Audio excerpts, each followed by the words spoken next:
जय हिंद दोस्तों, सारा ने प्यार भरी राम राम। आज आप शुरुआत करांगा राजस्थान के एकीकरण की। तो राजस्थान को एकीकरण शुरू करने से पहले थोड़ा सा समझना जरूरी है भाई। वो एकीकरण के है कतरा अपने राजस्थान की रियासत ने एक मिला की करी गई थी। यानी 1946 ईस्वी में कैबिनेट मिशन आया था भारत।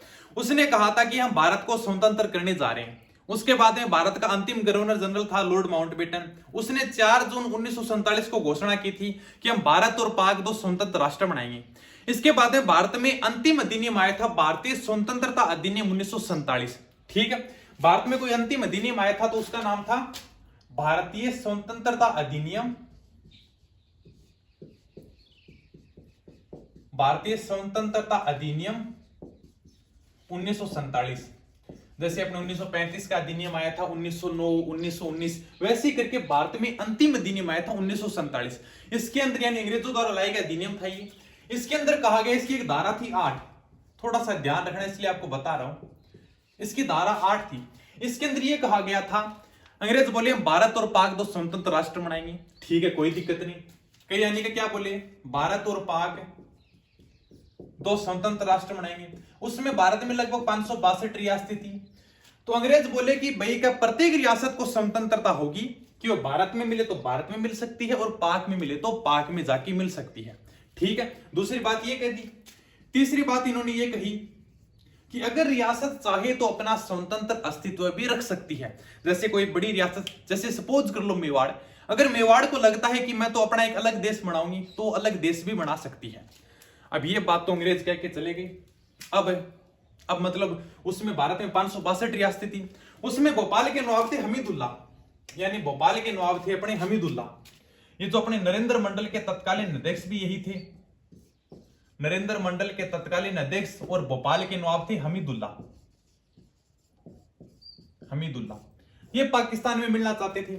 मुस्लिम लीग का अध्यक्ष और पाकिस्तान का संस्थापक मोहम्मद अली जिन्ना, ये भी ज्यादा से ज्यादा प्रयास कर रहा था जितनी भी रियासतें उनको मैं पाकिस्तान में मिलाऊं। मतलब इधर भोपाल का नवाब भी मिलना चाह रहा था, ये भी ज्यादा प्रयास कर रहा था कि मैं पाकिस्तान में जाऊं, लेकिन पाकिस्तान में नहीं गई। अपने इंडियन हिस्ट्री की बातें हैं। उधर अपने मुस्लिम लीग का अध्यक्ष था मोहम्मद अली जिन्ना, जो अपने पाकिस्तान का संस्थापक बना था, जो बाद में पाकिस्तान का प्रथम गवर्नर जनरल भी बनता है। और अपने भारत का जो प्रथम गवर्नर जनरल बना था वो लॉर्ड माउंटबेटन बना था। ठीक है, तो हमीदुल्ला और अपने मुस्लिम लीग का अध्यक्ष मोहम्मद अली जिन्ना ये ज्यादा से ज्यादा प्रयास कर रहे थे कि पाकिस्तान में जितनी भी रियासतें उनको ज्यादा से ज्यादा मिलाया जाए। अब भारत क्या प्रयास करेगा, तो भारत ने क्या किया, भारत ने एक विभाग का गठन किया। भारत ने जिस विभाग का गठन किया वो था रियासती सचिवालय या फिर रियासती विभाग। कोई दिक्कत नहीं है, रियासती विभाग कर देना या रियासती सचिवालय कर देना। भारत सरकार ने इस विभाग का गठन किया। गठन कब किया वो भी डेट पूछी जा चुकी है एग्जाम में, तो अपने तारीख भी ध्यान रखनी है। 5 जुलाई 1947 ईस्वी इस अपने रियासती सचिवालय का गठन किया था। इसका अध्यक्ष बनाया गया अपने सरदार वल्लभ भाई पटेल को। इसका अध्यक्ष बनाया गया अपने सरदार वल्लभ भाई पटेल को।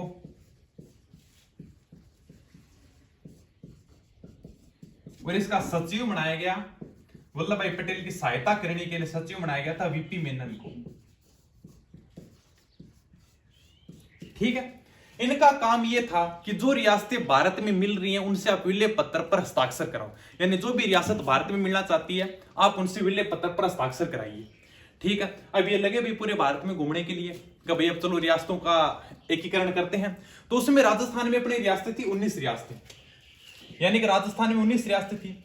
अब इन 19 रियासतों को एक करना था, बड़ा ही टेढ़ा काम, क्योंकि कोई भी राजा एक दूसरे के नीचे काम करना पसंद नहीं करता था। सब मतलब क्या सर्वस्व मैं ही हूं क्या, इसलिए यानी कि बड़ा ही मुश्किल काम था। लेकिन ये अपने जो लोहा पुरुष, इसीलिए तो कहते हैं सरदार वल्लभ भाई पटेल को, इन्होंने मतलब पूरे भारत में इन्होंने रियासतों का एकीकरण किया था। ठीक है, तो इन्होंने भैया सबसे पहले तो अपने जैसे विलय पत्र पर हस्ताक्षर किया था वो रियासत थी अपने बीकानेर। थोड़ी सी बता देता हूं मैं, अभी जैसे साइन कराने जाएंगे विलय पत्र पर, तो सबसे पहले जिसने विलय पत्र पर हस्ताक्षर किया था कि हम भारत में मिलना चाह रहे हैं, वो सबसे पहले रियासत थी बीकानेर। थोड़ा सा ध्यान रखना है, विलय पत्र पर हस्ताक्षर करने वाली राजस्थान की प्रथम रियासत कौन सी थी, बीकानेर। कब हस्ताक्षर किए थे, 7 अगस्त 1947 ईस्वी को। ठीक है, सबसे अंतिम समय में विलय पत्र पर हस्ताक्षर करने वाली जो रियासत थी वो थी धौलपुर, यानी धौलपुर। धौलपुर ने किया था लगभग 14 अगस्त 1947 ईस्वी को। ये मत ध्यान रखना, ज्यादा कंफ्यूज हो जाओगे तुम। ठीक है, सबसे पहले विलय पत्र पर जिसने हस्ताक्षर किए थे वो राजस्थान की रियासत थी बीकानेर। सबसे अंतिम समय में जिसने विलय पत्र पर हस्ताक्षर किए थे वो थी धौलपुर। ठीक है, एक दो बातें और ध्यान रखना, जोधपुर के शासक थे उसमें हनुमंत सिंह, उसमें जोधपुर के शासक थे जिनका नाम था हनुमंत सिंह, ये वो पाकिस्तान में मिलना चाह रहे थे। ठीक, काफी बार पूछा जा चुका है एग्जाम में, यानी कि जोधपुर के कौन से उसमें राजा थे जो पाकिस्तान में मिलना चाह रहे थे, हनुमंत सिंह। यानी कि अपने जो वीपी मेनन थे इनकी एक पुस्तक है the story of integration of Indian state. Integration का अर्थ होता है एकीकरण। ज्यादा इंग्लिश तो नहीं आती लेकिन फिर भी थोड़ी बहुत काम चलो आ जाए, यानी the story of integration of Indian state, VP Menon की एक पुस्तक है। इसके अंदर इन्होंने इस बात का खुलासा किया है, यानी कि मुस्लिम लीग के कुछ नेता हैं, उन्होंने जोधपुर के महाराजा हनुमंत सिंह से काफी बार मुलाकात की थी। ठीक है, लेकिन अपने सरदार वल्लभ भाई पटेल ने किस प्रकार से राजस्थान की रियासतों का एकीकरण किया वो भी अपन आगे चर्चा करेंगे। ठीक है, बहुत शानदार तरीके से, क्योंकि समझना बहुत ज्यादा जरूरी है। एकीकरण डायरेक्ट कोई करा देता है, ये लो भाई एकीकरण, ये राजस्थान का प्रथम चरण मत्स्य संघ आ गया। अरे भाई इसका एकीकरण हुआ क्यों था, सबसे पहले मत्स्य संघ क्यों आया, यानी उनके क्या दिमाग में आया कि भाई हम तो मत्स्य संघ से एकीकरण करेंगे और रियासतों का क्यों नहीं किया। ये चीजें अपने को ज्यादा समझनी जरूरी है और एग्जामिनर यहीं से सवाल उठाता। आजकल वो काम नहीं रहा कि आप रट्टा मारो और याद कर लो ये पहले मत्स्य संघ 18 मार्च 1948 से प्रथम एकीकरण हो गया। नहीं, आपको यह समझना जरूरी है कि प्रथम चरण का ही एकीकरण क्यों हुआ, जबकि राजस्थान में तो और भी रियासतें थी। ठीक है, तो हनुमंत सिंह है वो जोधपुर के अपने जो शासक हैं वो भी पाकिस्तान में मिलना चाह रहे थे, लेकिन उस समय काफी अच्छा दिमाग लगाया अपने सरदार वल्लभ भाई पटेल ने और अपने राजस्थान में एकीकरण करेंगे। ठीक है, और अपने बांसवाड़ा के महारावल है चंद्रवीर सिंह, ये काफी बार स्टेटमेंट पूछा जा चुका है इनका। बांसवाड़ा के उसमें महारावल थे चंद्रवीर सिंह, चंद्रवीर सिंह। इन्होंने विलय पत्र पर हस्ताक्षर करते समय कहा था कि मैं तो अपने डेथ वारंट पर हस्ताक्षर कर रहा हूं, यानी कि विलय पत्र पर हस्ताक्षर करते समय किसने कहा था कि मैं अपने डेथ वारंट पर हस्ताक्षर कर रहा हूं, यानी कि बांसवाड़ा के महाराल थे चंद्रवीर सिंह जी। ये स्टेटमेंट काफी बार एग्जाम में पूछा जा चुका है। अब यानी डेथ वारंटी था बेचारों की, भाई का वो चली गई थी, क्या अपने राजा महाराजाओं की वो चली गई थी, भाई रियासतें चली गई थी, अपने जो शासक है वो चले गए थे, तो मतलब एक अपना देश दे देना, तो मतलब अपना डेथ वारंट पर हस्ताक्षर कर रहा हूं। इसलिए इन्होंने दुखी होकर कहा था कि मैं अपने डेथ वारंट पर हस्ताक्षर कर रहा हूं। ठीक है, तो अपने छोटी मोटी बातें हैं जो अपने थोड़ी सी इंडिया लेवल के हिसाब से अपने को समझनी जरूरी थी। अब अपन बात करेंगे राजस्थान के एकीकरण की। ठीक है, क्योंकि एग्जाम में सीधा सीधा पूछा जाता है, इंडियन हिस्ट्री के हिसाब से भी अगर पूछ लें तो थोड़ा सा आप ध्यान रखना। राजस्थान का एकीकरण कराते हैं। राजस्थान में उस समय 19 रियासतें थी, 3 ठिकाने थे, 1 केंद्र शासित प्रदेश था। ठीक है, थोड़ा सा बता देता हूं मैं, क्या 19 रियासतें थी, 19 रियासतें थी राजस्थान में। ठीक है, अब यानी कि अंग्रेजों ने तो कह दिया कि भाई प्रत्येक रियासत को स्वतंत्रता है कि वह अपना खुद का अस्तित्व भी रख सकती है।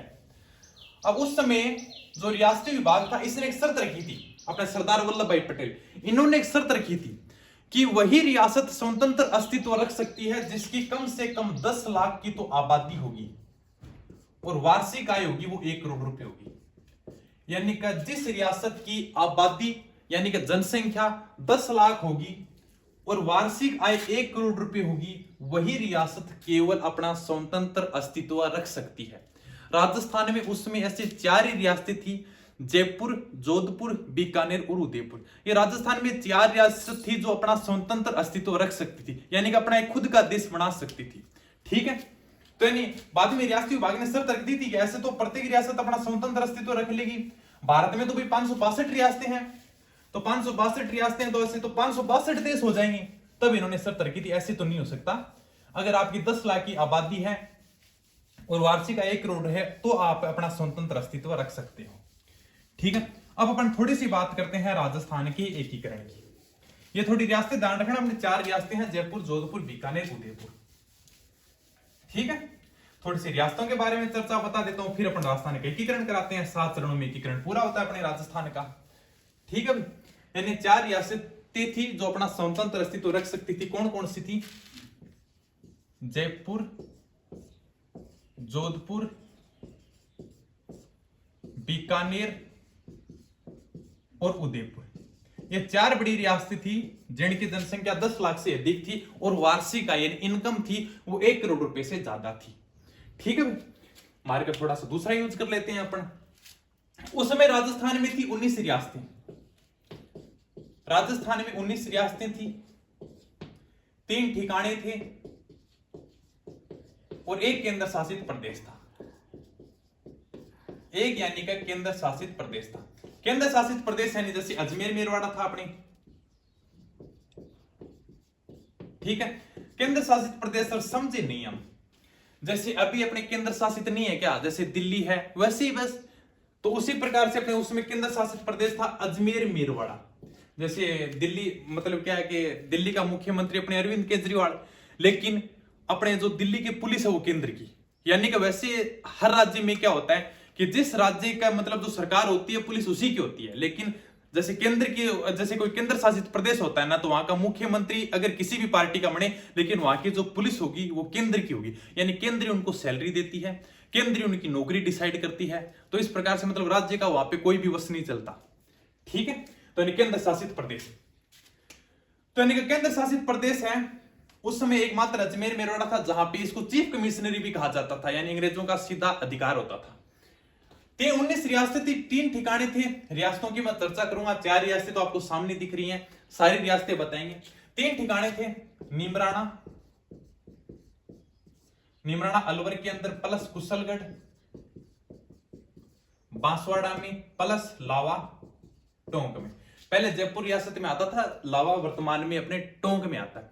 अब अगर कभी पूछ भी ले यहाँ पे कौन से मतलब वंश ने शासन किया था, वैसे तो देखो कभी पूछा नहीं जाएगा एग्जाम में, लेकिन एक बार एग्जाम में पूछा गया, यानी बिजोलिया के अंदर किस वंश ने शासन किया था। तो बिजोलिया का तो थोड़ा सा ध्यान रखना, परमार वंश, यहाँ पे बिजोलिया में परमार वंश ने शासन किया था, एग्जाम में पूछा जा चुका है। बिजोलिया तो चलो फेमस है, लेकिन फिर भी अगर इन तीनों का पूछ ले आपसे, कभी बाय द वे पूछ ले, देखो वैसे तो आरएस लेवल के एग्जाम में कभी पूछा जाएगा, नहीं तो आप मत ध्यान रखना इसको, ठीक है। नीमराणा के अंदर जिन्होंने अपने शासन किया था वो थे अपने चौहान। कुशलगढ़ के अंदर थे राठौड़, और लावा के अंदर थे नरुका, जो अलवर वाला नरुका वंश है ना, लावा के अंदर थे नरुका वंश। अगर ध्यान रखो तो ठीक है, नहीं कोई बात नहीं। अब अपन कराएंगे राजस्थान का एकीकरण।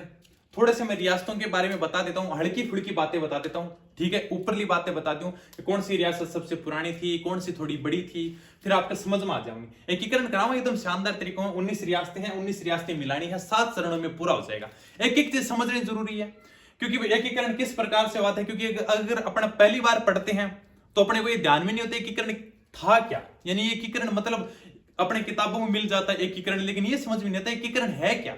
यानी कि उसमें अंग्रेज तो अपने जो रियासतें थी वो स्वतंत्र छोड़ के चले गए, जैसे जयपुर का राजा अलग है, जोधपुर का अलग है, बीकानेर का अलग है, उदयपुर का अलग है, ठीक है, अपने बांसवाड़ा का अलग है, कोटा का अलग है, सब अलग अलग शासक थे। तो अंग्रेजों ने तो छोड़ के चले गए, तुम्हें जिसमें मिलना है उसमें मिलो जाके। अगर तुम्हें भारत में मिलना तो भारत में मिलो, पाकिस्तान में मिलना तो पाकिस्तान में मिलो, अगर तुम्हें लगता है स्वतंत्र रहना तो स्वतंत्र हो। लेकिन फिर अपने रियासती विभाग ने शर्त रख दी थी, उस शर्त के अंदर सिर्फ 4 ही रियासतें आती थी, ये 4 ही रियासतें स्वतंत्र रह सकती थी, ठीक है। तो यानी कि इनको कुल मिला के यानी पूरे राजस्थान को एक किया गया था, वो था राजस्थान का एकीकरण, ठीक है। थोड़े से मैं चलो मैप के हिसाब से बता देता हूं एक बार। सपोज कर लेना, मान लेना ये अपने प्यारा सा राजस्थान है, ठीक है। अगर यहां पे बात करेगा क्षेत्रफल की दृष्टि से सबसे बड़ी रियासत कौन सी थी, क्षेत्रफल की दृष्टि से सबसे बड़ी रियासत, सिंपल सी बात है यार, जोधपुर में क्षेत्रफल खूब है, तो क्षेत्रफल की दृष्टि से सबसे बड़ी रियासत है जोधपुर, ठीक है। जनसंख्या की दृष्टि से सबसे बड़ी रियासत, जनसंख्या कहां पे ज्यादा है, जयपुर में, यानी जनसंख्या की दृष्टि से सबसे बड़ी जो रियासत है वो है जयपुर, ठीक है। और बताओ अगर पूछ ले कि सबसे छोटी रियासत कौन सी थी, भैया तो चलो दोनों बड़ी रियासत होगी, अगर पूछ ले सबसे छोटी रियासत कौन सी थी, तो सबसे छोटी रियासत थी शाहपुरा। शाहपुरा अपने भीलवाड़ा में है, ठीक है। वैसे तो जयपुर में भी है शाहपुरा, लेकिन शाहपुरा यहाँ पे भीलवाड़ा वाला है। अगर पूछ ले कि सबसे छोटी रियासत कौन सी थी, तो भीलवाड़ा। सबसे जो प्राचीन रियासत कौन सी थी, मेवाड़, सीधी सी सिंपल सी बात है, सबसे प्राचीन रियासत कौन सी थी, मेवाड़ यानी उदयपुर।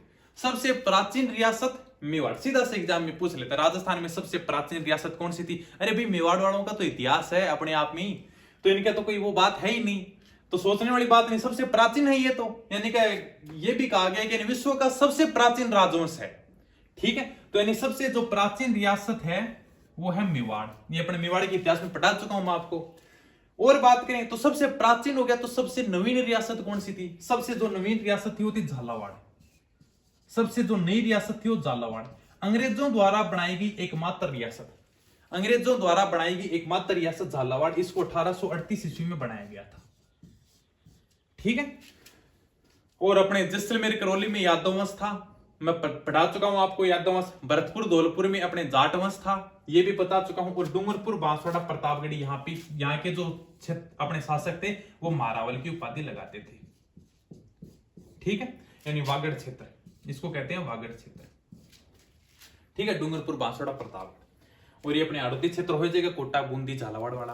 तो अब कुल मिला के राजस्थान की छोटी मोटी थोड़ी सी ध्यान रखना, एग्जाम में सीधा सीधा पूछ लेते हैं। सबसे प्राचीन रियासत कौन सी थी? उदयपुर। सबसे नवीन रियासत कौन सी थी? झालावाड़, अंग्रेजों द्वारा बनाई गई एकमात्र रियासत 1838 ईस्वी में। मुस्लिम रियासत कौन सी थी? टोंक, ये भी बता चुका हूं मैं आपको। ठीक है, और शाहपुरा सबसे छोटी रियासत है। जोधपुर सबसे बड़ी रियासत, क्षेत्रफल की दृष्टि से, जनसंख्या की दृष्टि से सबसे बड़ी रियासत है वो जयपुर है। डूंगरपुर बांसवाड़ा प्रतापगढ़ वाले है वो महारावल की उपाधि लगाते थे। जैसे अभी मैंने कहा ना, महारावल चंद्रवीर सिंह ने विले पत्र पर हस्ताक्षर करते समय कहा था कि मैं अपने डेथ वारंट पर हस्ताक्षर करूं, यानी वो महारावल वो अपनी उपाधि लगाते थे महारावल की, वागड़ क्षेत्र था। ठीक है, तो ये मुस्लिम रियासत होगी। चलो अब अपन बात करते हैं राजस्थान के एकीकरण की। यानी राजस्थान का एकीकरण है वो 7 चरणों के अंदर पूरा होगा। ठीक है, राजस्थान का एकीकरण 7 चरणों में पूरा होगा। कुल मिला के 7 चरण अपने को पढ़ने हैं, समझने हैं। यह तो एक बार मैं सीधा सीधा बता देता हूं 7 चरण। ये लो भाई, पहला चरण, दूसरा, तीसरा, चौथा, पांचवा, छठा और 7वां हो गए भाई, 7 चरण कंप्लीट। ठीक है, चलो अब अगला टॉपिक बताओ क्या पढ़ाना है। चलो ठीक है, फिर भी समझा देता हूं। पहला चरण होगा 1 से लेकर 3 चरण 1948 में। 1948, 1948, 1948। शुरुआत के 3 चरण 1948 में, 2 1949 में, 1949, 1949, 1 1950 और 1 1956। अब ये बात भी समझने वाली है कि 1956 ईस्वी के अंदर जब अपने राजस्थान नाम आ गया था, फिर अपने 1956 में बेकार राजस्थान का एकीकरण किस प्रकार से हुआ था, सारी बात समझाएंगे अपन। ठीक है, कोई ट्रिक नहीं है, बस समझनी ज्यादा जरूरी है। हर चीज अपने को समझ में आ जाएगी, एक बार आप समझ लोगे हमेशा आपको जिंदगी भर याद रहेगी। ठीक है, 3 चरण यानी कि 1948 ईस्वी में। कब कब? 18 मार्च 1948। 18 मार्च का जस्ट 7 दिन बाद में। कब? 25 मार्च 1948। जस्ट 1 महीना बाद में 18 अप्रैल 1948। ठीक है, 15 मई, 30 मार्च 1949, 15 मई 1949 और 26 जनवरी जिस दिन अपने भारत का संविधान लागू हुआ था, और 1 नवंबर 1956। 1 नवंबर अपने लिए काफी लकी दिन है। 1 नवंबर के अंदर पूरे राजस्थान का लास्ट में एकीकरण होगा। और 1 नवंबर 2000 को मध्य प्रदेश से छत्तीसगढ़ अलग हुआ था। 2000 में जब अपने अटल बिहारी वाजपेयी जी की सरकार थी, उस समय मध्य प्रदेश को छत्तीसगढ़ से अलग किया गया था। और राजस्थान क्षेत्रफल की दृष्टि से सबसे बड़ा राज्य बन के उभरा था। कब उभरा था? 1 नवंबर 2000 को। और 1 नवंबर को ही अपने राजस्थान का 7वां चरण पूरा होगा। ठीक है, तो अब अपन पढ़ते हैं रियासतें। राजस्थान में रियासतें हैं जो अपने किस प्रकार से एकीकरण करेंगे। सबसे पहला चरण लेके आएंगे अपने मत्स्य संघ। इसको सबसे पहले तो ये समझना जरूरी है, इसका मत्स्य संघ का ही सबसे पहले एकीकरण क्यों किया गया था। हर कोई पढ़ा देता ये लो मत्स्य संघ, कम से कम दिमाग में ये तो फिट करो कि मत्स्य संघ का एकीकरण क्यों किया गया था। और रियासतें नहीं थी क्या राजस्थान में, वहां से कर लेते। आजकल ये क्वेश्चन आते हैं, अपने को हर चीज समझनी ज्यादा जरूरी है। और एक बार समझ जाओगे, अब देखो अब समझाऊंगा तुमको, उसके बाद बोलोगे नहीं। ठीक है, तो चलो भैया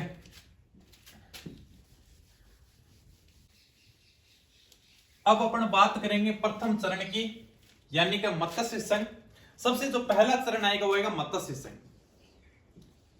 वही सबसे पहले बात, इसका नाम कैसे पड़ा, सारी चीज समझेंगे। एक भी ऐसी चीज नहीं होगी जो अपने समझेंगे नहीं। ठीक है, मत्स्य संघ इसका एकीकरण हुआ था 18 मार्च 1948 ईस्वी को। रियासत इसके अंदर थी ABCD। रियासत है A+B+C+D प्लस एक ठिकाना आ जाएगा नीमराणा। ये जब नीमराणा कहां पे पड़ता है? अलवर के अंदर पड़ता है। और जब अलवर रियासत आ रही है, एक अर्थ होता है अलवर, भरतपुर, करौली, धौलपुर। ठीक है, अब अपन बात करते हैं, थोड़ा सा लिख दिया, अब अपन बात करेंगे कि पहले चरण का किस प्रकार से एकीकरण हुआ था। ठीक है, ये अपने राजस्थान।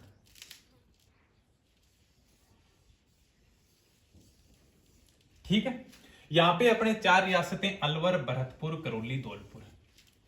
अब हुआ क्या था, यानी कि 30 जनवरी 1948 ईस्वी को जब महात्मा गांधी जी की हत्या कर देते हैं नाथूराम गोडसे, उसके बाद में अलवर के नरेश थे तेज सिंह और उनका प्रधानमंत्री था एनबी खर्रे। इनके ऊपर यानी कुछ सवाल उठे थे कि कहीं ना कहीं आपका भी हत्या के अंदर हाथ है, यानी कहीं ना कुछ संदेह था। अब इस बात को लेकर भारत सरकार ने अलवर को अपने अधीन कर लिया था। इनके ऊपर कैसे संदेह था, यानी कि नाथूराम गोडसे हत्या करने से 3 माह पहले अलवर रियासत में आया था, इसलिए भारत सरकार ने कहा हो ना हो कहीं ना कहीं तो अपने अलवर के शासक का कुछ ना कुछ थोड़ा बहुत संदेह है इनके ऊपर था। अब इस बात को लेकर भारत सरकार ने अलवर को अपने अधीन कर लिया था।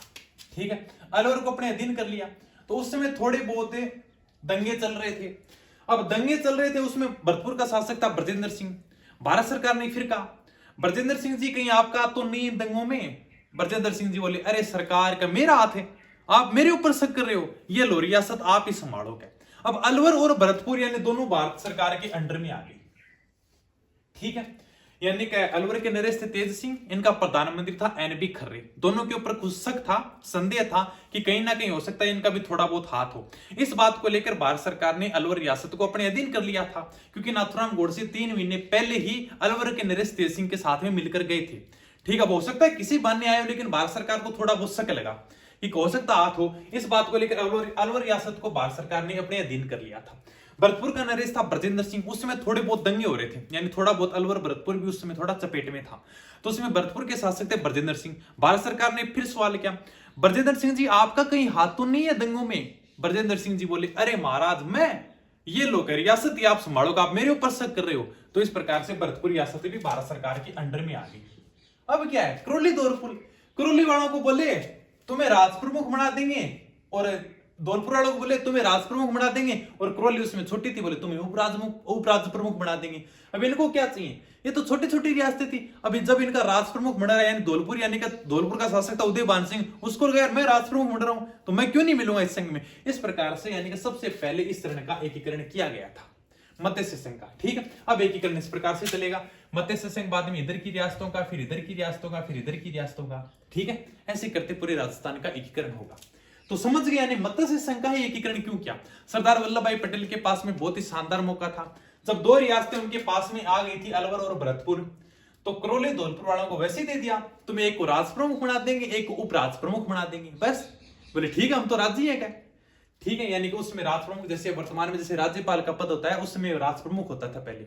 ठीक है, हाँ तो भाई यहाँ पे अपने प्रथम चरण है मत्स्य संघ। रियासत आएंगे अलवर, भरतपुर, करौली, धौलपुर, प्लस एक ठिकाना आ जाएगा नीमराना। इसमें राज प्रमुख बनेगा, राज प्रमुख बनेंगे उदयभान सिंह जी। उदयभान सिंह ये अपने धौलपुर के शासक हैं भाई। ठीक है, उपराज प्रमुख बनेंगे गणेश पाल। उपराज प्रमुख है गणेश पाल, ये करौली के हैं। ठीक है, प्रधानमंत्री किसको बनाया जाए, यानी जो वर्तमान में मुख्यमंत्री होता है पहले प्रधानमंत्री कहते थे राज्य में। कभी इस संघ का प्रधानमंत्री किसको बनाया जाए। अब बोला कभी जब धौलपुर करौली वालों को दे दिया तो कुछ अलवर वालों को भी दे दो, तो प्रधानमंत्री बनाया था अपने शोभाराम कुमावत को, ये अलवर के थे, शोभाराम कुमावत को।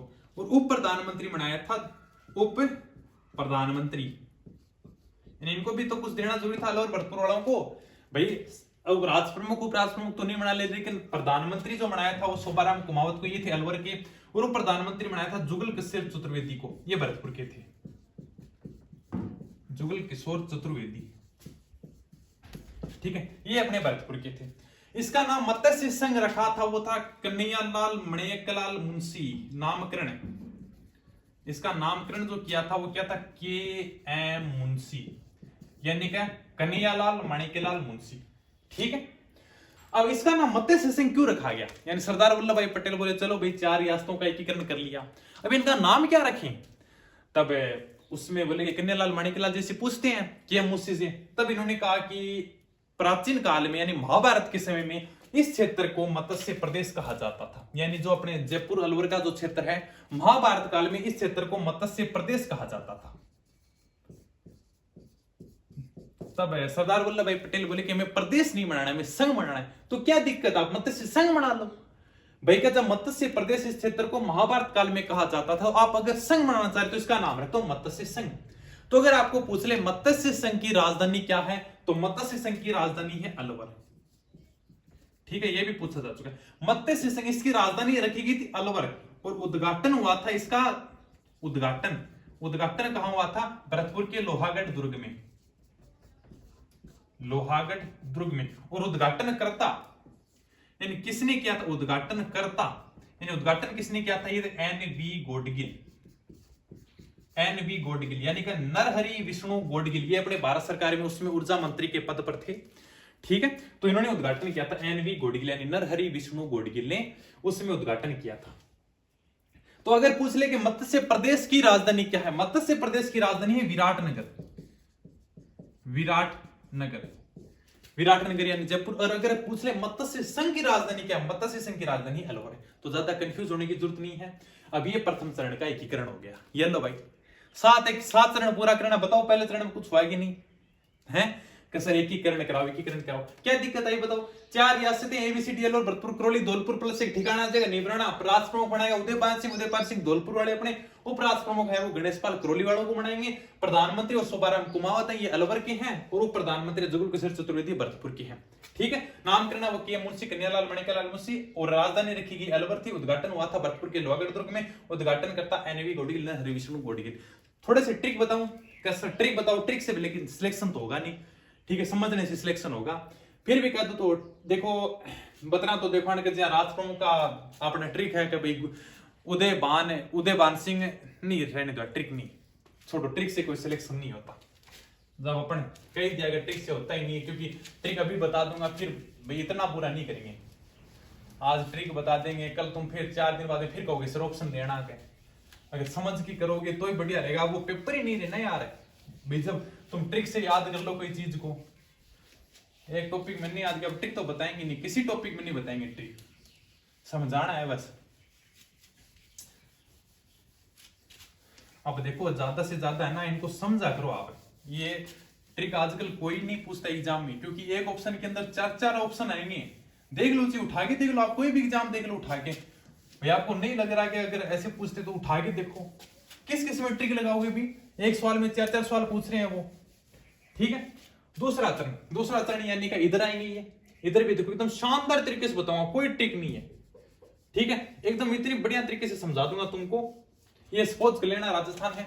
दूसरे चरण का नाम आएगा राजस्थान संघ। राजस्थान संघ भी हो सकता है, पूर्व राजस्थान संघ भी हो सकता है। कब? 7 दिन बाद में, 25 मार्च 1948 ईस्वी को। रियासतें कौन कौन सी आएंगी? ठीक है, यानी जस्ट 18 मार्च के बाद में जस्ट 7 दिन बाद 25 मार्च 1948 ईस्वी में रियासतें कौन कौन सी आएंगी? 3 रियासतें हाड़ौती की, 3 रियासतें वागड़ की, होगी 6 रियासतें। 9 रियासतों का एकीकरण होगा इसमें, यानी कि रियासत इसमें 9 रियासतें आएंगी, 6 रियासतें होगी भाई। हो गया ट्रिक का, ट्रिक बताओ ट्रिक। अब समझो देखो इस चीज को, 3 रियासतें अपने हाड़ौती क्षेत्र की, 3 रियासतें वागड़ क्षेत्र की, एक मुस्लिम रियासत कौन सी? टोंक, बची 2, किशनगढ़ सावरा। सर हाड़ौती क्षेत्र की कौन सी रियासतें हैं? हाड़ौती क्षेत्र में उसमें था कोटा, बूंदी, झालावाड़, यानी कि कोटा प्लस बूंदी प्लस झालावाड़। अब आपका सवाल आएगा, सर वर्तमान में हाड़ौती क्षेत्र में 12 भी आता है, लेकिन अपने 12 जिला बना था, 28वां जिला बना था। उस समय 12 कोई जिला नहीं था, नहीं कोई रियासत थी। 12 उस समय, अब तुम कह दोगे सर हाड़ौती क्षेत्र में तो कोटा, बूंदी, 12 झालावाड़ आता है, लेकिन जब एकीकरण किया जा रहा था उसमें 12 का कोई अस्तित्व नहीं था। यानी कि 12 तो जिला बना है, राजस्थान का 28वां जिला बना है। 12, दौसा, राजसमंद तीनों जिले एक साथ बने 10 अप्रैल 1991 ईस्वी को। तो उसमें तो कोई अस्तित्व ही नहीं था 12 का, तो उसमें हाड़ौती क्षेत्र में 3 ही थे बस, कोटा, बूंदी, झालावाड़, 3 रियासत होगी। वागड़ क्षेत्र की 3, डूंगरपुर, बांसवाड़ा, प्रतापगढ़। डूंगरपुर प्लस बांसवाड़ा प्लस प्रतापगढ़, 6 रियासतें होगी, 9 रियासतें मिलानी है बस, 9 रियासतों का एकीकरण होगा। अब पता नहीं तुमने क्या क्या ट्रिक बना रखा है। अब तो हमारा फिर सवाल आएगा, एकदम बड़ा सा सवाल आएगा, प्यारा सा सवाल आएगा। क्या आएगा? सर प्रतापगढ़ तो राजस्थान का सबसे नवीन जिला बना है, ये कैसे आएगा? अरे भाई उस समय प्रतापगढ़ रियासत थी, यानी कि न तो 12 उस समय रियासत था और नहीं जिला था, इसको तो बाद में जिला बनाया गया था। लेकिन जो प्रतापगढ़ थी ना, वो प्रतापगढ़ रियासत थी, जहां पे मारावल लगाते थे उपाधि यहाँ के शासक है, ठीक है। तो प्रतापगढ़ रियासत थी, लेकिन इसको जिला नहीं बनाया गया था, जिला तो बाद में बनाया गया। अब ये कोई जरूरी तो नहीं कोई भी कहे, जैसे शाहपुरा रियासत थी लेकिन उसको अभी तक जिला नहीं बनाया गया। ये कोई जरूरी थोड़ी जो रियासत थी उसको जिला बनाया गया, तो इसलिए इसको बाद में जिला बनाया गया, इसलिए ज्यादा कंफ्यूज होने की जरूरत नहीं है, ठीक है। 3 जिले हाड़ौती के हो गए, कोटा, बूंदी, झालावाड़। 3 जिले अपने वागड़ के हो गए, क्या? डूंगरपुर, बांसवाड़ा, प्रतापगढ़। 6 जिले हो गए। अब एक अपनी मुस्लिम रियासत टोंक, और 2 अपनी किशनगढ़, शाहपुरा। बस हो गई याद। अब पता नहीं तुमने क्या क्या ट्रिक बना रखी है इनकी। किशनगढ़, शाहपुरा, ये किशनगढ़ शाहपुरा जयपुर वाले मिलाना चाहते थे अपनी तरफ, लेकिन ये कहा हमारे रियासत हम है, क्या हम थोड़ी भाई किसी के साथ में मिलेंगे, हम डिसाइड करेंगे हमें कहां मिलना है, इसलिए ये इधर मिल गए, ठीक है। यानी राजस्थान संघ के दूसरे चरण में मिल गए थे। दोबारा बताऊं? चलो एक बार फिर से बता देता हूं। यानी कि राजस्थान संघ रियासतें कौन सी? देखो सीधी बात, 3 हाड़ौती की, कोटा, बूंदी, झालावाड़, 3 वागड़ की, डूंगरपुर, बांसवाड़ा, प्रतापगढ़, एक मुस्लिम रियासत है टोंक, और किशनगढ़, शाहपुरा। ये लो होगी, बस कोई ट्रिक नहीं है। क्या करोगे ट्रिक का बताओ, समझ में आएगी नहीं? ये लो 9 रियासतों का एकीकरण हो गया, प्लस एक ठिकाना आ जाएगा कुशलगढ़। भाई जब रियासत आ रही है, कुशलगढ़ कहां पड़ता है? बांसवाड़ा में। जब बांसवाड़ा रियासत आ रही है तो इसके साथ में ठिकाना भी आ जाएगा, ठीक है। तो 9 रियासतें, एक ठिकाना। अब राज प्रमुख बनाया जाएगा भीम सिंह को। भीम सिंह यानी कोटा के, ठीक है। भीम सिंह यानी कोटा वाले, इनको बनाया गया था राज प्रमुख। उपराज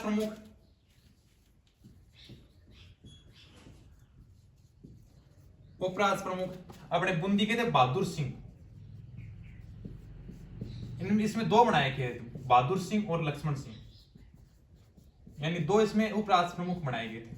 बहादुर सिंह जी थे अपने बूंदी के, ये तो थे बड़े, यानी कि उनको वरिष्ठ पद दिया गया था, और कनिष्ठ यानी कि छोटा जो पद दिया गया था वो थे लक्ष्मण सिंह, ये थे डूंगरपुर के,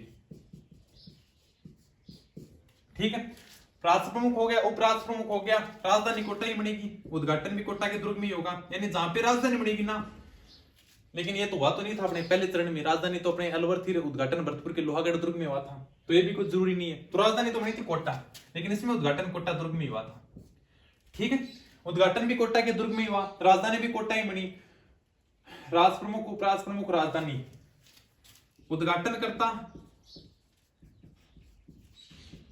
उद्घाटन करता वही एनवी गोडगिल, नरहरि विष्णु गोडगिल, ये भारत सरकार में मंत्री के पद पर थे, ठीक है। एनवी गोडगिल, नरहरि विष्णु गोडगिल। और क्या पूछ सकता है एग्जाम में? हाँ ये जरूर पूछा कि एग्जाम में, यानी कि राजस्थान के कौन से एकीकरण के चरण में सबसे पहले राजस्थान शब्द आया था? तो दूसरा चरण, यानी सबसे पहले आपको राजस्थान जो नाम दिख रहा है वो दूसरे चरण में देखने को मिल गया था, ठीक है। इससे पहले मत्स्य संघ था पहले चरण में, लेकिन दूसरे चरण में आपको राजस्थान संघ देखने को मिला है, यानी दूसरा चरण था जिसमें राजस्थान नाम देखने को मिला है, ठीक है। तो क्या क्या रहेगा? राज प्रमुख हो गया, उपराज प्रमुख हो गया, राजधानी हो गई, उद्घाटन करता होगा, प्रधानमंत्री बच गया ना भाई, प्रधानमंत्री अपने गोकुललाल असावा,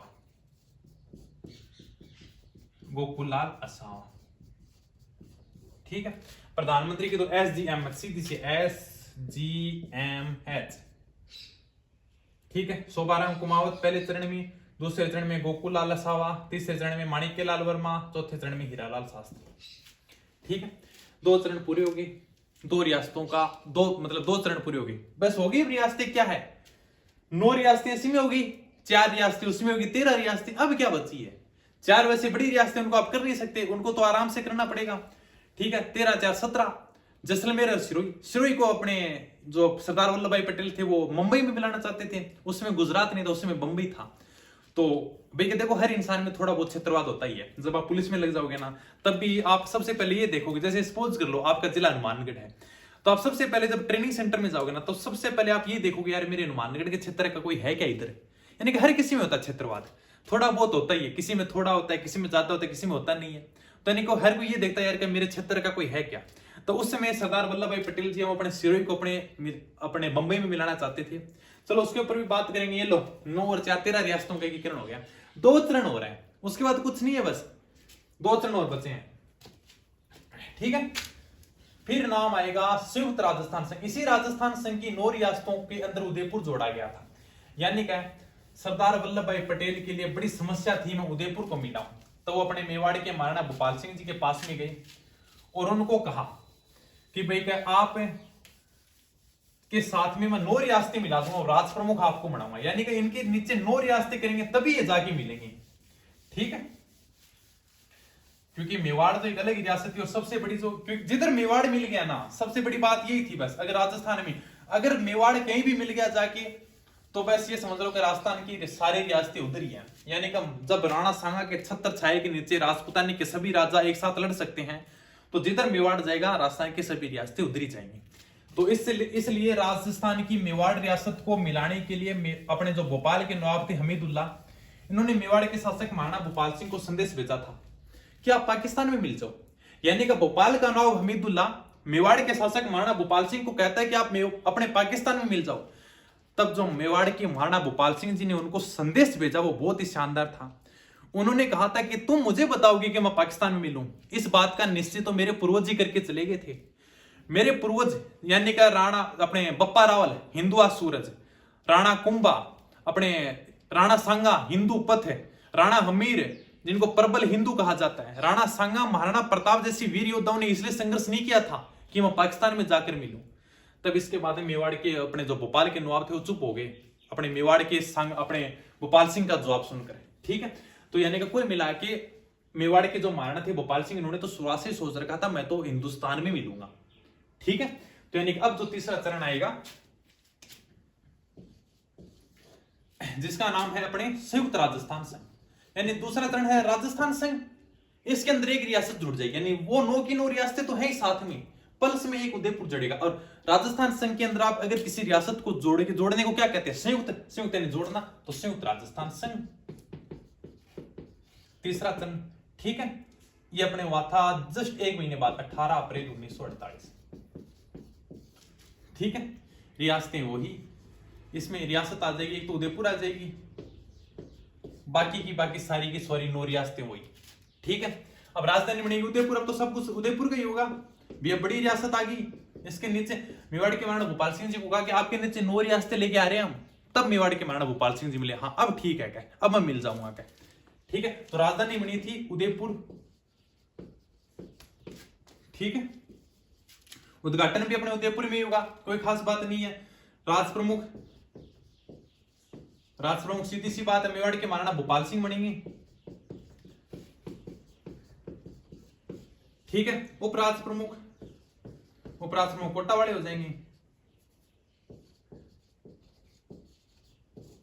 भीम सिंह कोटा वाले। ठीक है, प्रधानमंत्री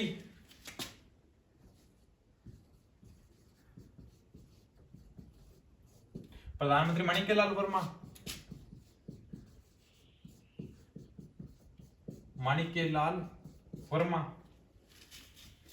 और उद्घाटनकर्ता अब मेवाड़ के महाराणा भोपाल सिंह ने कहे कि गोडगिल नहीं चलेगा क्या, यानी उद्घाटन करने के लिए कोई गोडगिल आ रहा है, 2 चरणों में उद्घाटन कर दिया, मेरी मेवाड़ रियासत में कोई बड़ा आदमी आना चाहिए उद्घाटन करने के लिए। तब सरदार वल्लभ भाई पटेल ने कहा चलो ठीक है क्या, आपके लिए तो पंडित जवाहरलाल नेहरू आएंगे क्या। यानी कि उद्घाटन करता, यहाँ पे जो उद्घाटन किया था वो था पंडित जवाहरलाल नेहरू। ठीक है, इन्होंने उद्घाटन किया था। और कुछ रह गया क्या, उदयपुर रियासतें होगी। ठीक है, राजधानी उदयपुर होगी, राजप्रमुख मेवाड़ के महाराणा भोपाल सिंह, उपराष्ट्रप्रमुख भीम सिंह कोटा के, प्रधानमंत्री माणिक्यलाल वर्मा है ही। ठीक है, उद्घाटन करता पंडित जवाहरलाल, बस ठीक है यही है, और क्या है। ठीक है भाई, 3 चरण पूरे हो गए, अब 1 चरण और है, उसके बाद कुछ नहीं है, बस सब तो 1 चरण और बचा है, चौथा चरण चलो यही बता देता हूं। अब उसमें क्या है, 1 चरण हो रहा है बस, अपने जो बड़ी बड़ी रियासतें हैं उस समय क्या है कि समाजवादी नेता थे जैसे जयप्रकाश नारायण है, राम मनोहर लोहिया है, ये आवाज उठा रहे थे कभी मतलब इन रियासतों का एकीकरण कर लिया गया। लेकिन अभी तक यानी काफी टाइम हो गया था, देखो 18 अप्रैल 1948 हो गई, यानी चौथे चरण का एकीकरण कब होगा? चौथे चरण का एकीकरण होगा, इसका नाम आएगा वृहद राजस्थान संघ। ये भी बता दूंगा यानी वृहद राजस्थान क्यों आया, वृहद राजस्थान संघ। चौथे चरण का एकीकरण होगा 30 मार्च 1949 को, यानी काफी समय हो गया। देखो 18 अप्रैल 1948 और 30 मार्च 1949, यानी अब तक राजस्थान की बड़ी रियासतों का एकीकरण नहीं किया गया था। कौन कौन सी थी रियासतें? जयपुर बची हुई थी अभी तक, प्लस जोधपुर बची हुई थी अब तक, प्लस बीकानेर बची हुई थी अब तक, प्लस जैसलमेर बची हुई थी अब तक, यानी बड़ी बड़ी रियासतें अभी तक बची हुई थी। तब अपने जो समाजवादी नेता थे जैसे जयप्रकाश नारायण है, राम मनोहर लोहिया, ये आवाज उठा रहे थे कभी ये बड़ी बड़ी रियासतें, इनका अब तक एकीकरण क्यों नहीं किया गया भारत में? अगर इनको पाकिस्तान में मिला दिया जाएगा तब तुम क्या करोगे? तब सरदार वल्लभ भाई पटेल थोड़े से भारत के दूसरे क्षेत्र में व्यस्त हो गए थे, तब उन्होंने यार दिमाग सही लगाया, यार राजस्थान की अब तक सारी बड़ी रियासतें बची हुई हैं, जयपुर, जोधपुर, बीकानेर, जैसलमेर, अगर हकीकत में अगर इनको पाकिस्तान मिला लेगा तो, और उधर अपने पाकिस्तान का तो संस्थापक था मोहम्मद अली जिन्ना, ये तो ज्यादा से ज्यादा प्रयास कर रहा था कि जोधपुर को मैं अपनी तरफ मिलाऊं। अगर ये जोधपुर अगर मेरे क्षेत्र में आ जाएगा तो यानी कि जोधपुर के ऊपर ही जैसलमेर का विषय डिपेंड था, जिधर जोधपुर मिल जाती उधर ही जैसलमेर चला जाता। ठीक है, तो इस प्रकार से जोधपुर और जैसलमेर बड़ी रियासतें पाकिस्तान में मिल जाती। फिर सरदार वल्लभ भाई पटेल आए 30 मार्च 1949 ईस्वी को और जयपुर वालों के साथ में बात की, कभी क्या आप मतलब चारों बड़ी रियासतें हैं उनको मतलब मिलाएंगे क्या? तब ठीक है क्या, तब यानी क्या इसके अंदर जो संयुक्त राजस्थान संघ की रियासतें थी और प्लस ये चारों की चारों बड़ी रियासत थी, इनका एकीकरण किया गया था। ये राजस्थान का सबसे बड़ा एकीकरण था, यानी 10 रियासतें थी वो, यानी कि संयुक्त राजस्थान संघ की रियासतें, ठीक है, यानी राजस्थान संघ की 9 रियासतें प्लस एक उदयपुर, ठीक है, 10 रियासतें होगी, 10 और 4 ये रियासतें 14, यानी सारी की सारी जो बड़ी रियासतें हैं अपने चौथे चरण में मिलती हैं वृहद राजस्थान संघ, इसलिए इसका नाम रखा है वृहद। वृहद यानी कि बड़ा, यानी कि पूरे बड़े राजस्थान का एकीकरण हो गया था वृहद राजस्थान संघ। कब हुआ था? 30 मार्च 1949 ईस्वी को। ले लो भाई, 9 10 रियासतें, 4 ये मिल जाएंगी 14 और 4 अभी तक बची हुई मत्स्य संघ वाली अलवर, भरतपुर, करौली, धौलपुर अभी तक बची हुई है 4, वो 14 4 18 एक सिरोही, बस 19 रियासतें थी राजस्थान में, इनको तुमको याद करना है। ठीक है, तो वृहद राजस्थान संघ यानी 30 मार्च 1949 4 जो बड़ी रियासतें आएंगी अब इनको मिलाया जाएगा, प्लस ये सारी की सारी संयुक्त राजस्थान संघ की रियासतें, 10 रियासतें इधर प्लस संयुक्त राजस्थान संघ की रियासतें। अब देखो हर मतलब विवाद उठेगा। सबसे पहले राज प्रमुख बनाया गया यहाँ पे जयपुर के शासक को, जिनका नाम था स्वाई मानसिंह सेकंड। जयपुर के अंतिम शासक थे ये स्वाई मानसिंह सेकंड। अब मेवाड़ के महाराणा भोपाल सिंह वैसे एकदम लाल पेड़ा हो गया, गुस्से का महीना है कि मैं और जयपुर वालों के नीचे रहूंगा क्या, यानी क्या अपने हमारे जो मेवाड़ वालों की जो स्थापना की थी बप्पा रावल ने 734 ईस्वी के अंदर, हमारा कोई 1200-1300 साल का इतिहास, हमारी इसलिए स्थापना नहीं की थी कि हम इन जयपुर वालों के नीचे काम करेंगे क्या, हमारा तो इतिहास सबसे ऊपर है क्या, ये जयपुर वाले कल के शासक है, हमारा इतिहास देखो क्या, यानी कि हमारा तो सबसे ऊपर इतिहास है, यानी ये नाराज हो गए कि नहीं क्या मैं तो जयपुर वालों के नीचे काम ही नहीं करूंगा क्या। अब सरदार वल्लभ भाई पटेल के लिए समस्या उत्पन्न होगी, यार अब क्या करें क्या, यानी उसमें हकीकत में और मेवाड़ का तो इतिहास था अपने आप में भाई का, वहां 734 ईस्वी में जब बप्पा रावल अपने उदयपुर की स्थापना करता है, नागदा के ऊपर अपना नागदा को राजधानी बनाता है, अपना इतना शानदार इतिहास पढ़ा है मेवाड़ का, तब ये तो बिल्कुल नाराज हो गए कि नहीं मैं जयपुर वालों के नीचे नहीं आऊंगा। तब सरदार वल्लभ भाई पटेल ने कहा कि चलो ठीक है, आपके लिए एक नई पोस्ट, आप तो महाराज प्रमुख हो गए, यानी कि ये तो राज प्रमुख ही है, आप हो महाराज प्रमुख। महाराज प्रमुख एक नई पोस्ट निकाली, जिस महाराज प्रमुख यानी मेवाड़ के महाराणा भोपाल सिंह। एग्जाम में काफी बार पूछा गया महाराज प्रमुख कौन थे, मेवाड़ के महाराणा भोपाल सिंह, इनके लिए अलग से पोस्ट निकाली गई। यानी नाराज हो गए कि मैं और हमारा तो मेवाड़ का इतिहास, राणा सांगा, महाराणा प्रताप, हमने कभी मुगलों की दीनता स्वीकार नहीं की, और राजपुताने में सबसे पहले अगर किसी ने दीनता स्वीकार की तो जयपुर वाले, मैं तो इनके नीचे बिल्कुल काम नहीं करूंगा क्या। तब सरदार वल्लभ भाई पटेल ने कहा बात तो इनकी भी सही है, इसलिए इनको महाराज प्रमुख बनाया गया, यानी ये तो राज प्रमुख ही है, आप तो महाराज प्रमुख हो, यानी इनसे बहुत ज्यादा ऊपर हो गए। तब मेवाड़ के महाराणा भोपाल सिंह खुश हुए, हाँ ये बात ठीक है, अब थोड़ा मन में शांति मिल रही है, यानी मैं महाराज प्रमुख हूँ। ठीक है, तो महाराज प्रमुख बनेंगे मेवाड़ के महाराणा भोपाल सिंह। राजधानी क्या बनेगी? राजधानी, फिर राजधानी को विवाद हुआ। अब राजधानी के लिए तो अपने मेवाड़ के महाराणा भोपाल सिंह जी ने कुछ नहीं कहा, लेकिन राजधानी का विवाद उठा। यानी क्या, जयपुर वाले बोले कि जयपुर को राजधानी बनाओ, जोधपुर वाले बोले कि जोधपुर को राजधानी बनाओ। ठीक है, अब राजधानी बनाएगी, इसके लिए एक कमेटी का गठन किया गया था, यानी पी सत्यनारायण राव कमेटी। कौन सी कमेटी का गठन किया गया था? P Satyanarayan Rao committee. यानी राजधानी के लिए विवाद उठा, भी बताओगे किसको राजधानी बनाए, तब पी सत्यनारायण राव कमेटी का गठन किया गया।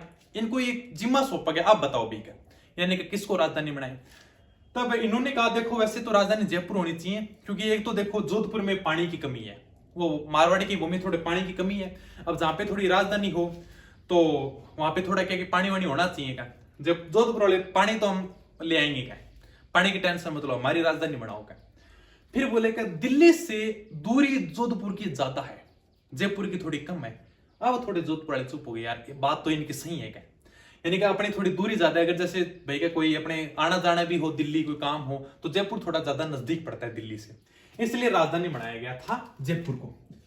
लेकिन फिर भी पी सत्यनारायण राव कमेटी ने उदास नहीं किया, यानी कि राजधानी बना दो जयपुर में और हाईकोर्ट दे दो जोधपुर।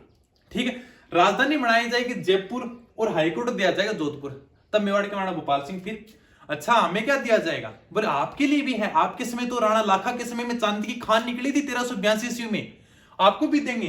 तब अपने जो खनिज है, कस्टम है, एक्साइज विभाग उदयपुर में है, यानी खनिज यानी मिनरल, कस्टम, एक्साइज विभाग उदयपुर के अंदर है। भरतपुर वाले बोले हमें क्या मिलेगा भाई, भरतपुर वालों को दिया गया कि आपके महाराज सूरजमल जी ने कृषि विभाग के लिए बहुत ही अच्छा काम किया था, इसलिए कृषि विभाग भरतपुर को दिया जाएगा। कोटा वाले बोले हमें क्या मिलेगा, कोटा को अपने जो वन और सहकारी विभाग है वो कोटा में मिलेगा। बीकानेर वाले बोले हमें क्या मिलेगा, बीकानेर वाले बोले क्या आपको है वो शिक्षा विभाग दिया जाएगा, यानी शिक्षा विभाग वर्तमान में कहां है, बीकानेर में। ठीक है, जैसलमेर वाले बोले हमें क्या मिलेगा, आपको कुछ नहीं मिलेगा, आपके तो तात्या टोपी कभी आए नहीं थे, जैसलमेर तो ऐसी रियासत थी जहां पे तात्या टोपी ने कभी हंसे भी नहीं किया था, आप तो बस दूर ही बैठे रहना। आज भी अगर जैसे कोई प्रशासनिक अधिकारी के साथ में कभी कोई हो जाती है, तनातनी हो जाती है, तो मतलब सब डराते हैं क्या तुम्हारा ट्रांसफर जैसलमेर कर दूंगा क्या, जैसलमेर बाड़े में। ठीक है, तो इनको बेचारों को कुछ नहीं मिला था। तो यानी कि जयपुर अपनी राजधानी बनाई गई थी, जोधपुर हाईकोर्ट था, बीकानेर में शिक्षा विभाग था, वन और सहकारी विभाग कोटा में था, कृषि विभाग भरतपुर में है। ठीक है, और खनिज, कस्टम, एक्साइज विभाग यानी 3 बड़े विभाग दिए गए थे, वो उदयपुर को दिए गए थे। इस प्रकार से अपने थोड़ा सा इनको राज्य किया गया था। ठीक है, तो राज प्रमुख हो गया, महाराज प्रमुख हो गया, राजधानी बनेगी जयपुर इस कमेटी की सिफारिश पर। सर और क्या रह गया आपने बताओ, फटाफट बताओ और क्या रह गया आपने। प्रधानमंत्री अब अपने हीरालाल शास्त्री,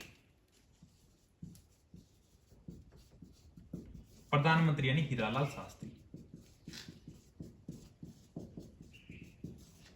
ठीक है, प्रधानमंत्री हो गए हीरालाल शास्त्री और उद्घाटन करता अब सरदार वल्लभ भाई पटेल का काम खत्म, यानी कि सारा काम हो गया। तो उद्घाटन बोले मैं अब खुद ही कर दूंगा क्या, यानी बड़ी रियासतें मिल गई, उद्घाटन करता खुद सरदार वल्लभ भाई पटेल। और 30 मार्च को राजस्थान की सबसे बड़ी रियासतें मिली थी, इस दिन अपने 30 मार्च को क्या मनाते हैं, राजस्थान दिवस मनाते हैं। काफी बार एग्जाम में पूछा गया, बहुत बार, राजस्थान दिवस कब मनाया जाता है, 30 मार्च को, क्योंकि इस दिन राजस्थान की सबसे बड़ी रियासतों का एकीकरण हुआ था। लगभग 4 रियासतें ये थी, 10 रियासतें इधर आ गई, 10 और 4 14 बची, मत्स्य संघ की बची है, एक सिरोही बची है बस। अब इन दोनों के एक में बता देंगे। तो इस प्रकार से भाई वृहद राजस्थान संघ लगभग राजस्थान का एकीकरण हो चुका था, तो इसलिए 30 मार्च को अपना राजस्थान दिवस मनाते हैं। चले 4 चरण पूरे हो गए, 5वें चरण में कुछ नहीं है, संयुक्त वृहद राजस्थान संघ यानी मत्स्य संघ और वृहद राजस्थान संघ का विलय किया जाएगा। ठीक है, कुछ नहीं है, तो 5वां चरण यही बता देता हूं। ठीक है, 15 मई 1949 ईस्वी को। अब बस थोड़ा सा शानदार समझ रहे हो, अब बताओ भी तुम्हें समझ में आया कि नहीं, ये बताओ क्या है। और बातें तो छोड़ो, क्योंकि समझ में आना चाहिए कि अब सब बता देते हैं वृहद राजस्थान संघ ये, आजकल ऐसे सवाल ही नहीं पूछते। अब आजकल समझने ज्यादा चीज जरूरी है, अभी अपने को समझना बहुत जरूरी है। 5वां चरण देखो, यानी कि वृहद राजस्थान संघ में मत्स्य संघ का विलय किया जाएगा। ठीक है, इसलिए इसका नाम हो गया संयुक्त वृहद राजस्थान संघ। संयुक्त वृहद राजस्थान संघ कब किया जाएगा, 15 मई 1949 ईस्वी को। ठीक है, यानी कि इसके अंदर वृहद राजस्थान संघ की सारी 14 रियासतें, प्लस मत्स्य संघ वाले 4 रियासतें, ठीक है, 18 रियासतें। अब लेकिन अब अपने यही रहेंगे, अब राज प्रमुख, महाराज प्रमुख, राजधानी, प्रधानमंत्री, उद्घाटन करता, सब अब ये रहेंगे। अब कुछ याद नहीं रखना, बस अब सारे के सारे यही हैं, अब सिर्फ समझना है। यानी कि संयुक्त राजस्थान संघ में अब क्या कि मत्स्य संघ को मिलाया जा रहा था। तो उस समय क्या कि भरतपुर और धौलपुर है वो भाषा के आधार पर उत्तर प्रदेश में मिलना चाहते थे कि हमारा जो विलय है वो उत्तर प्रदेश में करो। लो अभी थोड़ा फोन आ गया, वीडियो रोकना पड़ेगा शायद, है ना, सॉरी दोस्तों, थोड़ा फोन आ गया था बीच में। तो यानी कि संयुक्त वृहद राजस्थान संघ में मत्स्य संघ का विलय किया गया था। मत्स्य संघ और वृहद राजस्थान संघ, इन रियासतों को मिला के बनाया गया था संयुक्त वृहद राजस्थान संघ। कब बनाया गया था? 15 मई 1949 ईस्वी को। अब क्या है कि जैसे भरतपुर, धौलपुर, ये अंतिम समय तक ये रियासतें उत्तर प्रदेश में मिलना चाहती थी, लेकिन फिर भी भरतपुर तो फिर भी मान गया, लेकिन धौलपुर है वो अंतिम समय तक उत्तर प्रदेश में मिलना चाहता था कि हम तो उत्तर प्रदेश में मिलेंगे। क्यों भाई? भाषा के आधार पर, यानी कि हमारी जो भाषा है, ब्रज भाषा है, ये हमारी उत्तर प्रदेश से मिलती जुलती है, इसलिए हमको उत्तर प्रदेश में मिलाया जाए। यानी अंतिम समय तक यूपी में मिलना चाहते थे। फिर सरदार वल्लभ भाई पटेल ने समिति का गठन किया गया, शंकर देवराय समिति, शंकर देवराय समिति का गठन किया गया, ठीक है। इस शंकर देवराय समिति का गठन किया गया, इसको यह कहा गया कि आप पता करो कि भरतपुर की जनता और धौलपुर की जनता किसके साथ में मिलना चाहती है। फिर इन्होंने पता किया, फिर मतलब थोड़ा सा वोटिंग का पता चला, तब पता चला भी है यानी इनकी जो जनता है वो राजस्थान में मिलना चाहती है। इस आधार पर मत्स्य संघ का विलय है वो अपने संयुक्त वृहद राजस्थान संघ में किया गया था। सीधा सा एग्जाम में प्रश्न पूछा गया, भरतपुर धौलपुर की जनता की राय जानने के लिए किस समिति का गठन किया गया था? तो अपने शंकर देवराय समिति का गठन किया गया था, ठीक है। तो अपने कितने चरण हो गए? 5 चरण हो गए, बस अब कुछ नहीं है। छठा चरण राजस्थान, यानी कि राजस्थान नाम आ जाएगा। 26 जनवरी 1950 को भारत का संविधान लागू हो जाता है और इस दिन एक नया नाम आता है राजस्थान, ठीक है। तो चलो भाई अब साफ करते हैं, राजस्थान के ऊपर चर्चा करेंगे। अब अपने आएगा राजस्थान का छठा चरण। छठा चरण यानी कि इस दिन भारत का संविधान लागू हो गया और नाम दिया गया, आज से इस क्षेत्र का नाम होगा राजस्थान। कोई संघ नहीं है, इसका नाम आज से राजस्थान है। संविधान कब लागू हुआ था? 26 जनवरी 1950 ईस्वी को, ठीक है। एक रियासत बची है सिरोही। वैसे तो पूरी की पूरी सिरोही क्षेत्र है वो सरदार वल्लभ भाई पटेल बंबई में मिलाना चाहते थे, लेकिन फिर वहां की जनता ने विरोध किया। भाई का जो अपने गोकुल भाई बैठे हैं हाथलगांव सिरोही के, जो राजस्थान के गांधी कहलाते हैं, तो जनता ने कहा कि भाई इन्होंने तो राजस्थान में महत्वपूर्ण भूमिका निभाई है, आप इनको मुंबई में कैसे ले जा सकते हो? तब अपने सरदार वल्लभ भाई पटेल ने कहा ठीक है, हाथलगांव आप रख लो, यानी अबू दिलवाड़ा छोड़ दो। यानी सरदार वल्लभ भाई पटेल ने क्या किया? अबू प्लस दिलवाड़ा। अभी मैंने थोड़ी देर पहले बताया था, क्षेत्रवाद हर किसी में होता है, थोड़ा बहुत होता ही है। अबू और दिलवाड़ा को छोड़कर पूरा का पूरा सिरोही क्षेत्र है वो राजस्थान में मिला दिया गया, अबू और दिलवाड़ा को छोड़कर। अबू यानी कि पर्यटन की दृष्टि से बहुत ही बढ़िया स्थान था और दिलवाड़ा के अंदर अपने जैन मंदिर है। सरदार वल्लभ भाई पटेल समझते थे अगर इस क्षेत्र को मैं बंबई में मिला लूंगा तो बढ़िया इनकम होगी, ठीक है। तो इसलिए इन्होंने अबू और दिलवाड़ा को छोड़कर पूरे का पूरा सिरोही है वो राजस्थान को दे दिया था। इस प्रकार से राजस्थान की 19 रियासतों का एकीकरण हो गया था छठे चरण तक। इस दिन संविधान लागू हुआ। बोले कि भैया जो तुम प्रधानमंत्री बना रहे हो, आज से देश में प्रधानमंत्री होगा, राज्य में सिर्फ मुख्यमंत्री होगा। क्या होगा? राज्य में आज से सिर्फ मुख्यमंत्री होगा। तो राजस्थान के प्रथम मनोनीत मुख्यमंत्री किसको बनाया जाएगा? हीरालाल शास्त्री को। कोई चुनाव नहीं हुए थे, राजस्थान के प्रथम मनोनीत मुख्यमंत्री थे ये, ठीक है। तब जयनारायण जी व्यास ने विरोध किया, जो अपने जोधपुर के थे। बोले कि भाई हीरालाल शास्त्री जी को मुख्यमंत्री नहीं बनाओगे क्या? तब भारत सरकार ने क्या किया? एक आईसीएस अधिकारी थे, सीएस वेंकटाचारी, सीएस वेंकटाचारी, ये आईसीएस अधिकारी थे। आईसीएस यानी अंग्रेजों के समय में आईसीएस होता था, जैसे वर्तमान में आप देखते हो आईएएस, आईपीएस, तो उस समय होता था आईसीएस, यानी जो कलेक्टर का पद होता है ना उसमें, यानी आईसीएस अधिकारी थी। पहले आईसीएस कहते थे, आज वर्तमान में अपन आईएएस कह देते हैं। तो सीएस वेंकटाचारी को बनाया। तब जयनारायण जी व्यास ने कहा आपने ढंग से सुना नहीं, मैंने कहा हीरालाल शास्त्री जी को आप मुख्यमंत्री नहीं बनाओगे, मुख्यमंत्री मेरे को बनाओगे। तब भारत सरकार ने क्या किया? तीसरा मनोनीत मुख्यमंत्री बनाया था जयनारायण व्यास को, ठीक है। ये लो भाई 3 मनोनीत मुख्यमंत्री। इसके बाद में 1952 के अंदर देश में पहले आम चुनाव होते हैं, उसके अंदर राजस्थान का सबसे पहला निर्वाचित मुख्यमंत्री, और बता देता हूं यहीं पे, जैसे आ ही गया तो बता देता हूं भाई निर्वाचित मुख्यमंत्री, और निर्वाचित मुख्यमंत्री और बता देता हूं। पहले निर्वाचित मुख्यमंत्री बने थे अपने टीकाराम पालीवाल, ठीक है। पहले निर्वाचित मुख्यमंत्री थे टीकाराम पालीवाल। 1 मिनट पहले एक मार्क ले लो। दूसरे निर्वाचित मुख्यमंत्री थे जयनारायण व्यास। जयनारायण व्यास दूसरे निर्वाचित मुख्यमंत्री थे। अब क्या है कि जयनारायण व्यास और मेवाड़ की माणिक्यलाल वर्मा की आपस में मनती नहीं थी। और जब जयनारायण जी व्यास मुख्यमंत्री बने तब माणिक्यलाल वर्मा ने कहा यार इनको तो मुख्यमंत्री नहीं बनने दूंगा। तब इन्होंने माणिक्यलाल वर्मा ने जयनारायण जी व्यास को कहा कि तुमको तो मुख्यमंत्री नहीं बनने दूंगा। तब जयनारायण जी व्यास बोले तुम्हारे पास क्या सामान है, मैं तो चुनाव जीत के आया हूं, तुम तो चुनाव हार गए हो। यानी उस समय मेवाड़ के माणिक्यलाल जी वर्मा है वो चुनाव हार गए थे। तब इन्होंने कहा मैं चुनाव हार गया तो क्या मेरा प्रतिनिधि तो कोई खड़ा होगा। तो माणिक्यलाल वर्मा की तरफ से एक प्रतिनिधि था जिसका नाम था 38 साल का युवा व्यक्ति जिसका नाम था मोहनलाल सुखाड़िया। मोहनलाल सुखाड़िया ये अपने माणिक्यलाल वर्मा के प्रतिनिधि थे और कह दिया कि विधानसभा में वोटिंग कराओ किसके सबसे ज्यादा मत आते हैं। तब जयनारायण जी व्यास को लगता था कि सबसे ज्यादा वोट तो मेरे आएंगे, लेकिन उनकी गलतफहमी थी और मोहनलाल जी सुखाड़िया चुनाव जीत गए। राजस्थान के तीसरे निर्वाचित मुख्यमंत्री बनते हैं मोहनलाल सुखाड़िया। ठीक है, और इनको राजस्थान का आधुनिक निर्माता कहा जाता है। 17 साल तक इन्होंने चुनाव लड़े थे। बाद में तो भैया इंदिरा गांधी जी के साथ में इनकी थोड़ी अनबन हो गई थी। इसके बाद में इनको मतलब अपने पद से इस्तीफा देना पड़ा था। चुनाव भी नहीं आ रहे थे। यानी कि लगातार ये अपने 17 साल तक के मुख्यमंत्री रहे थे। 38 साल की उम्र में मुख्यमंत्री बन गए थे। राजस्थान के आधुनिक निर्माता इनको कहा जाता है। ठीक है, तो ये थोड़ा सा ध्यान रखें ना। भी राजस्थान का भी चरण लागू हो गया, छठा चरण हो गया। 7वां चरण बता देता हूं यहीं पे। आधुनिक राजस्थान या राजस्थानी नाम आएगा, कोई दिक्कत नहीं है। 1 नवंबर 1956 ईस्वी को। ये क्यों आएगा अभी बता देता हूं। देखो हुआ क्या था, थोड़े समय के बाद में अपने सरदार वल्लभ भाई पटेल जी की मृत्यु हो जाती है। इसके बाद में पूरे देश में फिर लोग उग्र हो गए। जैसे भाषा के आधार पर आंध्र प्रदेश करने लगा कि हमें भाषा के आधार पर अलग राज्य बनाया जाए। तो 1953 ईस्वी के अंदर भाषा के आधार पर पहला जिसको राज्य बनाया गया था वो था आंध्र प्रदेश। यानी तेलुगु भाषी वाले लोगों को दे दिया गया था आंध्र प्रदेश।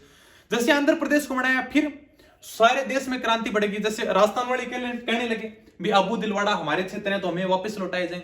तब पंडित जवाहरलाल नेहरू ने क्या किया, एक फैजल अली बनाया। फैजल अली की अध्यक्षता में राज्य पुनर्गठन आयोग बनाया। यानी क्या किया गया, राज्य पुनर्गठन आयोग। राज्य पुनर्गठन आयोग बनाया गया किसकी अध्यक्षता में, फैजल अली की अध्यक्षता में। फैजल अली की अध्यक्षता में। ठीक है, ये भी एक अधिकारी थे। इनकी अध्यक्षता में राज्य पुनर्गठन आयोग का गठन किया गया। 1953 ईस्वी में किया गया था। ठीक है, इनको ये जिम्मा दिया गया आप पूरे देश का भ्रमण करो और आप पता करो यानी कौन कौन से क्षेत्र हैं जिनको वापिस उन रियासतों को दिया जाए, उन राज्यों को दिया जाए।